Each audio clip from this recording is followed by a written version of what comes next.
नमस्कार. आज आपण राहुरी या ठिकाणी काचोळे साहेब यांच्या ऊसाच्या प्लॉटवर आलोय. त्यांनी केरनचं मार्गदर्शन घेऊन त्यांच्या प्लॉटमध्ये काय बदल झाले हे आपण त्यांच्याकडून समजून घेऊ. नमस्कार साहेब. नमस्कार. तुमचं नाव सांगा.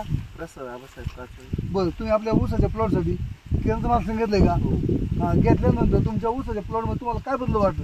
हे ऊसाची पानाची रुंदी का? हां, रुंदी जास्त वाढली. म्हणजे सर्व आपलं काय आहे, जमीन कशी झाली तुमची? जमीन भुसभुशीत झाली एकदम. हे बघा, आपण पाहू शकतो. जमीन भुसभुशीत झाली. बरं, जमीन भुसभुशीत झाल्यानंतर तुमच्या ऊसाला फुटवे किती निघाल साहेब? 7-7, 8-8 फुटवे निघले. म्हणजे 7-7, 8-8 फुटवे तुमच्या ऊसाला आहे. हो. आतमध्ये ते जास्त आहेत. हो. हा, वासव्या खालचे. आता लिंबाचं झाड आहे, वासव्या खाली आपण थांबलोय. इथे शूटिंग होतो आपण. तर आतमध्ये चांगली वाढ झाली.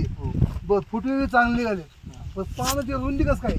रुंदी चांगली आहे, रुंदी खूप आहे पानात. हा, ह्याच्यावर बोट ठेवून बघा बरं.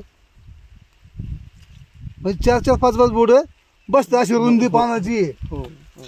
पूर्ण प्लॉट जर पाहिला तर काळुकी चांगली आहे. चांगली काळुकी एक नंबर आहे. पण तुम्ही केरनचं मार्गदर्शन घेऊन समाधानी आहे का? हो, समाधानी. तुमच्या आसपास ऊस उत्पादक शेतकरी असेल त्यांना तुम्ही काय सल्ला देऊ शकता? केरनचा वापर जर केला तर उत्पन्नात हमखास वाढ होणार आहे आणि शेती पण चांगली होणार आहे. आपली निरोगी होणार शेती आणि गांडुळांची संख्या वाढणार आहे. पण तुमच्यात गांडुळांची संख्या पण वाढलेली आहे. हो. आणि शेती पण चांगली होईल, उत्पन्नात वाढ होईल. केरन कंपनी माहिती दिल्याबद्दल धन्यवाद. नमस्कार.